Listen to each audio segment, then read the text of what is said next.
tiempo, ya llevamos más de 50 años en una visión que el Señor nos renovó en los años 71, 72.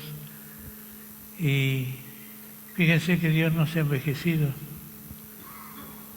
y lo suyo tampoco, porque la palabra de Dios permanece.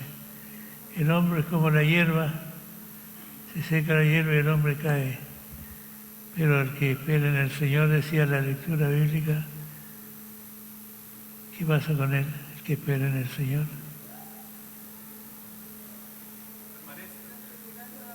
Tendrán nuevas fuerzas, se alimentarán del Señor, correrán y no se cansarán. Hasta hace unos poquitos años atrás yo jugaba fútbol todavía y no me cansaba tan rápido. Ahora no, estoy esperando que el Señor me sane para retornar a la cancha. Las fuerzas que el Señor da son muy diferentes a las fuerzas nuestras. Por eso quiero compartirles un poco lo que significa dar culto a Dios, porque pasa el tiempo y se van cambiando algunas cosas, pero lo que no podemos cambiar es el centro de acción que ocurre en un culto. ¿Cuántos saben que el culto a Dios es un homenaje? ¿Qué se hace en un homenaje?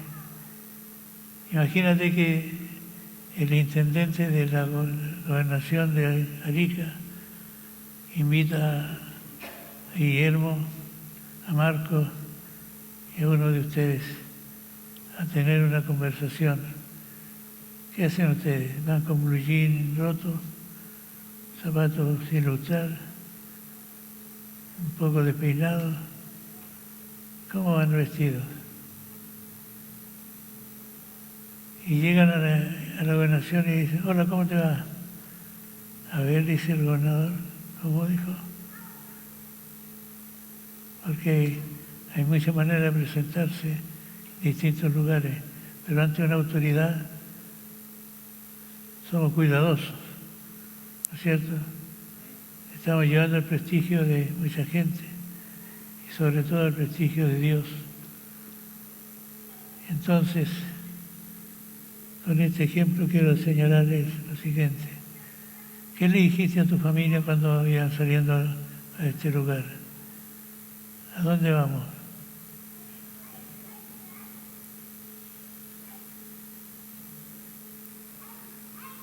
Si alguien te preguntara en ese momento que vas saliendo de casa, ¿a dónde vas? Voy a la iglesia. A mí a veces me dicen, ¿va a ir a la iglesia el domingo? No, yo no voy a la iglesia. Yo soy la iglesia. ¿Tú eres la iglesia también? Dice la Escritura que somos como piedras vivas, puestas una sobre la otra, y eso es diferente a poner ladrillos. Los ladrillos se pueden romper, pero romper una piedra es muy difícil. ¿Qué somos nosotros? Piedras vivas. Pero ¿saben lo que significa eso? Pedro recibió una palabra de Jesús en Mateo 16, 18.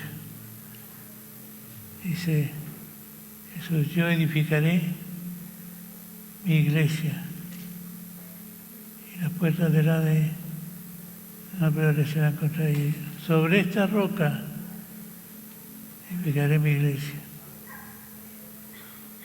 ¿Sobre qué roca? ¿Qué fue lo que dijo Pedro? Tú eres el Cristo, el Hijo del Dios viviente. Y sobre esta roca edificaré mi iglesia. Las piedras que se usan en la construcción son tratadas, despedazadas para tener un tamaño adecuado para la construcción. Y esas rocas se parten. Pero saben que la roca que es Cristo no se parte. permanece firme, sin cambio. En Él no hay sombra de variación. ¿Qué año fue el que vine yo primero aquí a Arica? ¿Hace cuántos años? Debe ser unos 37 o 40 años, por la primera vez, porque nosotros de regreso de Calama tenemos 30 y tú ya habías venido para acá. 37 años, no es poco. El año 70. ¿Hay alguien aquí de esa fecha? Sí. ¿Quién está?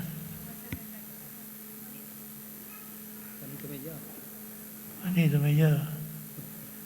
Sí, lo conozco bien. ¿Qué más? Son como 5 nomás. Va a ser tiempo, ¿eh? Y se renueva la gente, pero lo importante es no salirse del camino y saber para qué estamos en cada función. Que el Señor a cada uno le dio una tarea que cumplir. Vamos a empezar con lo siguiente.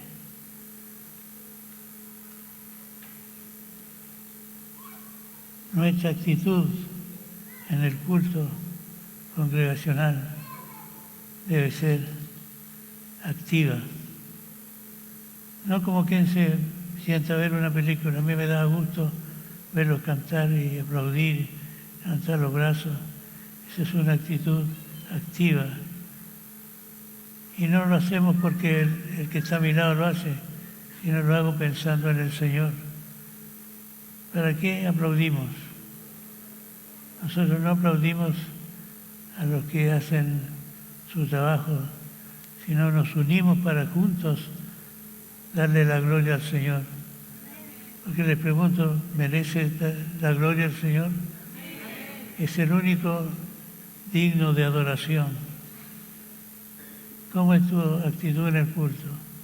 Porque algunos vienen con una actitud pasiva y a criticar. Se ganan así. Y miran todo lo que pasa. Pero no aportan nada. Y el Señor los mira y dice, este no ha entendido nada. El culto es para mí, dice el Señor. Pero Él no tiene idea de lo que está haciendo, porque no sabe lo que está haciendo. No es consciente. Tenemos que darnos cuenta de que lo que estamos haciendo en nuestra vida tiene que ser con el espíritu de fe y sentimientos de amor hacia el Señor y hacia el cuerpo de Cristo. ¿Cuántos aman al Señor? ¿Cuántos aman al cuerpo de Cristo? Entonces no tenemos derecho a criticar a ningún hijo de Dios. No te toca a ti juzgarle, pero te toca darle honra al Señor y a tu hermano. Le puedes decir a tu hermano que está a tu lado, gracias por ser mi hermano. Somos de una gran familia. El culto es ofrecido por todos y todos unidos a los presentes. Hacemos posible que la celebración sea un anticipo del cielo en todo lo que será compartido. Anoche me dio alegría, eran las 11 de la noche y en la congregación que se reúne ahí frente a la casa de Guillermo, los hermanos pentecostales estaban orando, cantando, y yo dije, qué lindo que hay un pueblo de Dios en diferentes partes. No me importa la visión que tengan, a menos que rechacen al Señor y tengan una participación en una secta, pero todos los que aman al Señor y dan gloria a su nombre están colaborando con la presencia de Dios en la ciudad. ¿Sabían ustedes que en este momento el cielo está atento a lo que pase aquí? Hay muchos ángeles trabajando en este momento, en toda el área de Arica, porque Dios está donde está su iglesia. Y en este día la iglesia está en diferentes partes de la ciudad, ¿no es así? Adorar es el acto por medio del cual se expresa reverencia a Dios. Y en la Biblia muchas veces se relaciona con el acto de postrarse, de arrodillarse. Alabar significa hablar bien de alguien, de sus cualidades. De hecho, el primer versículo en el cual se menciona el verbo alabar en la Biblia no está utilizado con referencia a Dios, sino con referencia a la belleza de una mujer, la esposa de Abraham, Sara. Dice el Génesis 12:15 que la alabaron delante de él y fue llevada la mujer a casa de Faraón. Por lo tanto, esto lo muestro para hacer la diferencia. Por lo tanto, el canto es una forma de adoración y alabanza, pero no la única, de otras muchas formas, de todas las áreas de la vida. El creyente puede y debe alabar a Dios. ¿Cuántas veces canta en la semana? ¿Le canta al Señor fuera del culto?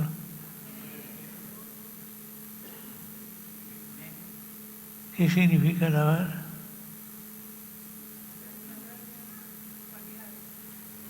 Significa reconocer virtudes. ¿Tiene virtudes el Señor?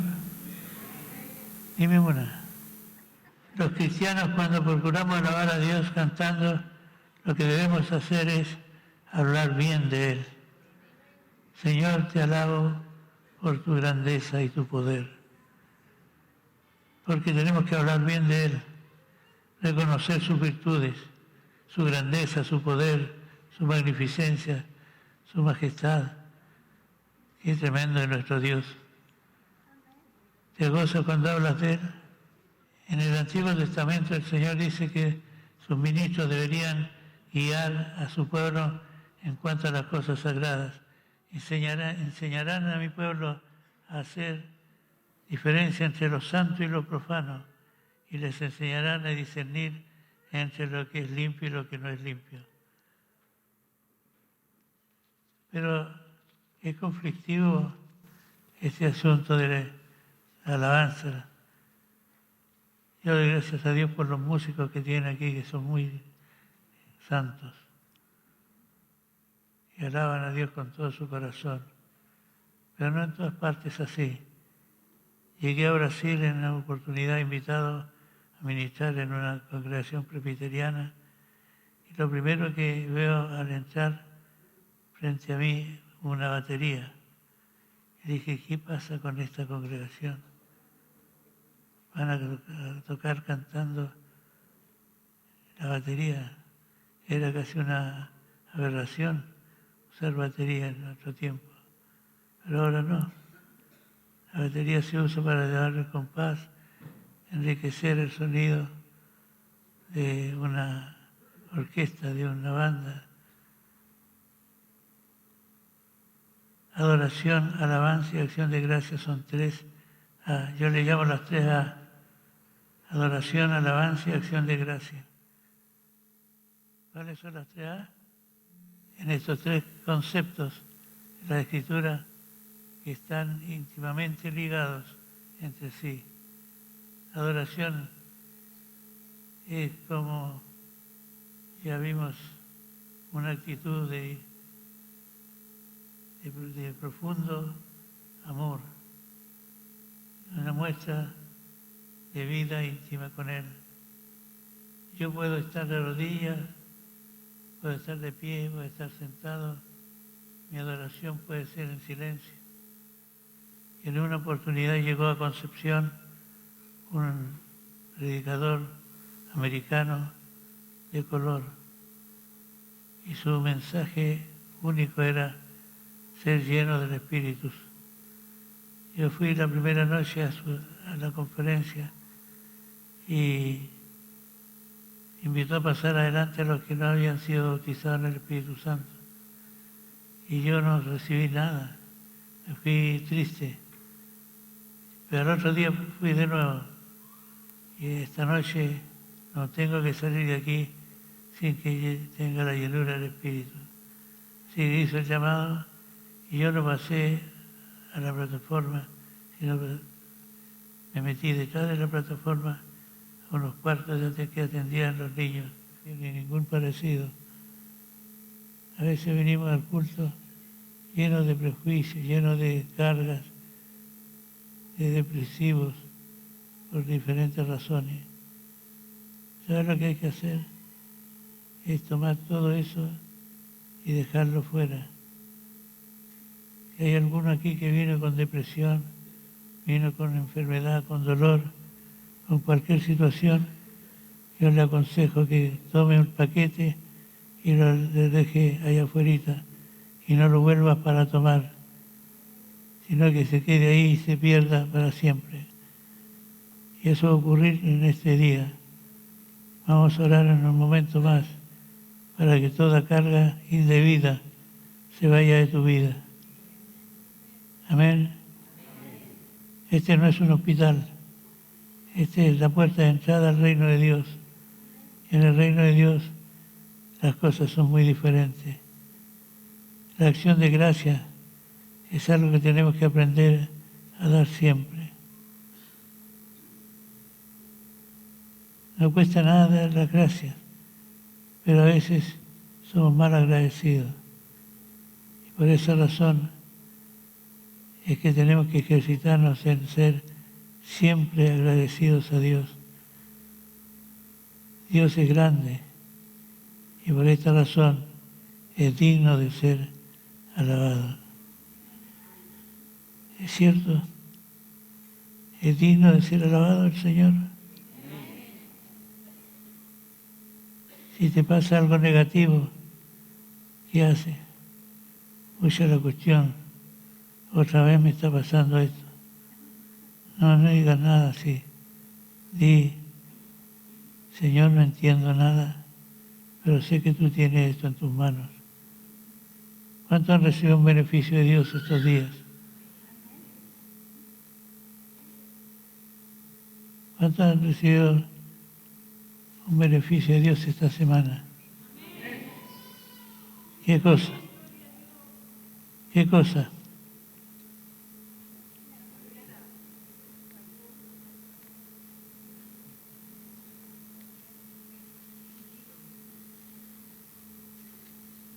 Algunos a lo mejor pensaron que yo venía a predicar. No estoy predicando, estoy enseñando. Y saben algo más, voy a tomarle examen enseguida. Porque cada vez que estoy en un lugar, estoy enseñando la palabra, los hermanos se gozan escuchando. Pero saben, al Señor no le gustan muchas cosas que nosotros decimos y hacemos porque no decimos la verdad. A través de los siglos, la historia nos muestra que el hombre desde su creación tuvo algo innato que lo llevó a reconocer a Dios y a reverenciarlo. Pero no faltó el intruso que vino a sugerir cosas indebidas, y el hombre y la mujer cayeron en pecado y se produjo un cisma en la relación del hombre con Dios. Y saben que esto es triste. El hombre se fue de la presencia de Dios. Y aquí hay una cosa que quiero rápidamente mostrarles. ¿Qué lugar era el que ocupaba Adán y Eva cuando cayeron en pecado? ¿Cómo se llamaba? Edén. Era como llegar a la casa y tener comunión con la familia. Dios se paseaba en el huerto y Adán también. Y cuando llegó la mujer también. Pero de repente sale el mentiroso con la tentación de decirle que es igual a Dios y come el fruto prohibido. Cuando dijo que iba a ser igual a Dios, Eva se tentó y y comió del fruto y lo hizo también su marido. Y allí vino la fatalidad para la humanidad entera. Lo que estamos viviendo hoy día, todo lo negativo, los crímenes, los robos, la violencia y todo lo demás, vino como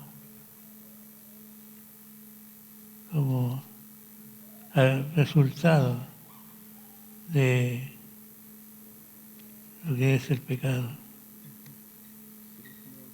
¿Y el pecado qué es?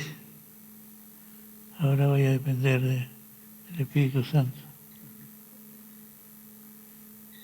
¿Qué es el pecado? El pecado es lo que yo soy, lo que tú eres. Y los pecados, en plural, es las cosas que hacemos, porque somos pecadores. Jesús vino para cambiar el eje de todo esto. Él vino para cambiar esa figura del pecado, de que yo hago lo que quiero, yo vivo como quiero, a mí nadie me manda. La rebelión en persona. Allí Dios no soportó eso y lanzó fuera del Edén a Adán y Eva. Triste espectáculo, ¿no es cierto? Se fueron de la casa real, de donde no tenían que hacer muchas cosas que después tuvieron que luchar para tenerlas. Una vez que salieron de allí, vagaron por el mundo y empezaron a venir diferentes situaciones. Luego, ¿se acuerdan ustedes que vino el diluvio, vino la Torre de Babel, vinieron un montón de cosas, hasta que un día Dios sorprendió al pueblo que se había formado en Egipto, el pueblo de Israel, los sacó de allí a Dios a darles una tierra nueva que fluía leche y miel. Y salió el pueblo de Israel de allí de Egipto y anduvieron por el desierto 40 años dando vueltas. Y un día Dios le dice a Moisés que suba al monte Sinaí porque le iba a dar algunas direcciones. Y subió Moisés, tomó posesión de la palabra del Señor y volvió el pueblo, se había dado la idolatría. Después de eso Dios tuvo que castigarles y muchos murieron por causa de haber roto lo que nunca debieron romper, su relación con Dios. Luego que sucedió esto, Dios le dijo a Moisés que hiciera un tabernáculo de acuerdo al diseño que él le iba a dar. Atención, el diseño de Dios nunca es igual al nuestro. ¿Qué es lo que es mejor? Nuestro diseño es el de Dios.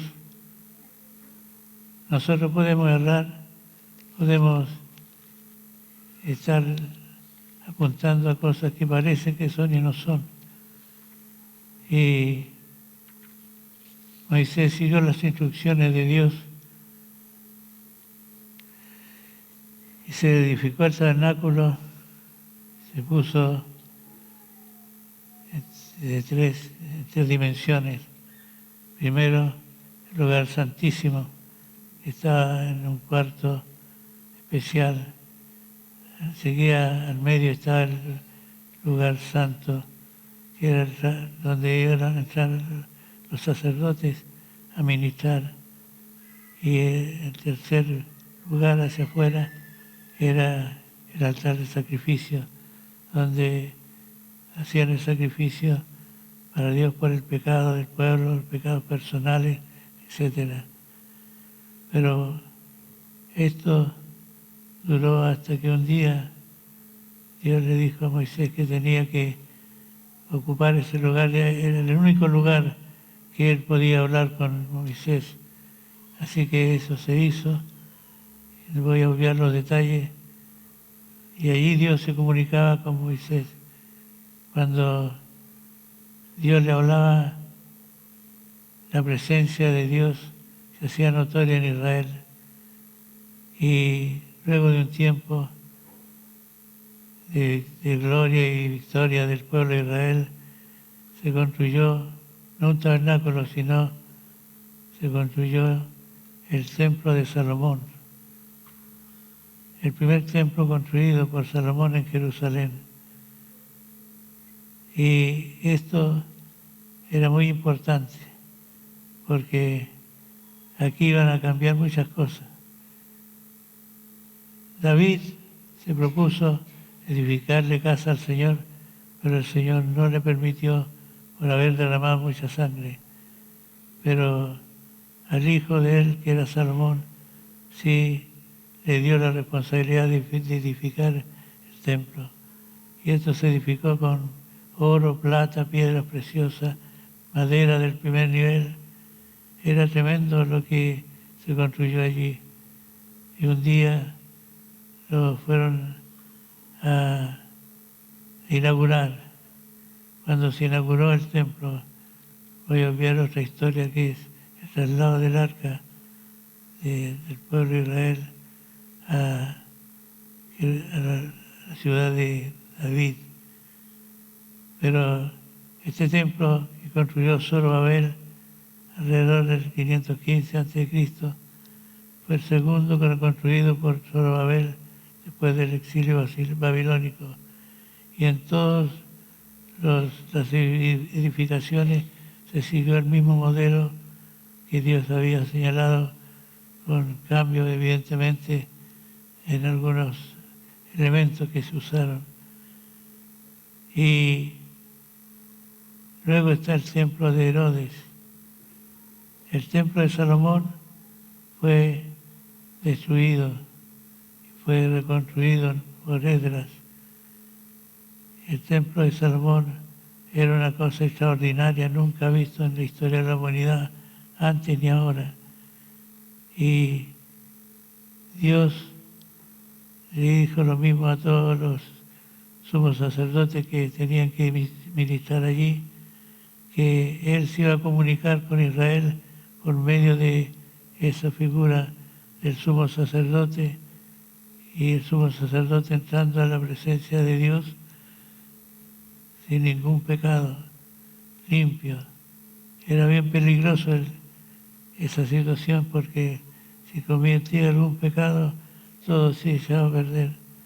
Pero sucedió así hasta que vino el tiempo de Jesús, el templo de Herodes, cerca de 20 años antes de Cristo, una importante renovación y expansión del templo de Zorobabel, a veces considerado una continuación del segundo templo en lugar distinto. Si el tabernáculo de David se cuenta como un santuario distinto al templo de Herodes, se considera una continuación de lo que hizo Zorobabel. Miren, ¿se acuerdan que David quiso llevar el arca del pacto a la tierra de Israel? Y resulta ser que la pusieron en una carreta y caminando de vuelta a la ciudad de David, dos que iban al lado del arca, por un problema del camino, se quiso caer y la sujetaron con sus manos y murieron ahí mismo, porque era prohibido hacer eso. Tenía que ser trasladada según la dirección que Dios había dado. Así que después lo hicieron bien, y después de haber andado lo suficiente y llegado a la ciudad de David, David le construyó una carpa y lo puso como un santuario portátil para adorar al Señor. Y la otra figura del templo seguía en pie, pero ¿saben dónde ministraba el Señor? En la carpa que David había levantado. ¿Qué creen que hacía David? David dedicó eso al Señor y el Señor estuvo de acuerdo. Quiero decirles algo. A veces, nosotros le proponemos a Dios cosas que se nos ocurren, pero que no está de acuerdo al diseño que Él tiene en su corazón. Así que el arca fue llevada a Jerusalén y luego fue ocupada por los que alababan. David tenía muchos músicos y cantores, y allí con el designio del Señor, él danzaba, cantaba junto con los músicos, y eso era tremendo. David se gozaba. Cuando llevaban el arca a la ciudad de David, la mujer de él se enojó porque se había vestido indignamente según ella, y le dijo David: más vil me haré a los ojos de Dios si esto le agrada a él. David tenía principios muy claros. Bueno, después de que pasó el tiempo, el templo de Salomón fue construido y después fue derribado por la invasión que hicieron de los reinos babilónicos, medo-persa, griego y romano. Todos estos imperios usaron en parte de la casa de Dios, que era el templo de Israel. ¿Para qué? Para terminar en nada, porque siempre se fueron enojados con Dios, porque Dios los tuvo que tratar fuertemente y permitir el cautiverio. Fue muy triste todo esto, pero llegó el día de que Jesús vino a la tierra y se encontró con este espectáculo que él sabía que tenía que enfrentar. Un pueblo que se había olvidado de Dios. Y bueno, y Dios no pudo hacer más que esperar que entendieran lo que debían entender. El templo, lugar de adoración, lugar de comunión con Dios, había sido roto. Y otra vez iba a ser roto cuando el emperador Tito destruyó gran parte de Jerusalén. El templo fue derribado. ¿Y dónde dijo Dios que se comunicaría con Moisés? En el tabernáculo. ¿Y dónde, después que se terminó el tabernáculo, dónde Dios dijo que habitaría? En el templo. Entonces aquí viene una cosa muy importante para nosotros. Se acabó el templo. Jesús, sabe que Jesús tenía otra idea, no la idea de los hombres que se metían y salían del templo. Dios tenía la idea de cambiarse de templo. ¿Cuántos de ustedes sabían que Dios es experto en cambios? ¿Les gusta cambiar de casa a ustedes? Es difícil cambiar de casa, ¿no? Da una cosa tremenda. Nosotros, si tuviéramos que cambiarnos de casa, tendríamos que tener 3 camiones, porque tanto cachureo que se junta. Ahora, no estamos hablando aquí de cachureo, pero lo que pasó en el tiempo de Jesús, que Zacarías tuvo una experiencia tan profunda. Estaba toda la crisis de Israel y Dios tenía que hacer un movimiento suyo.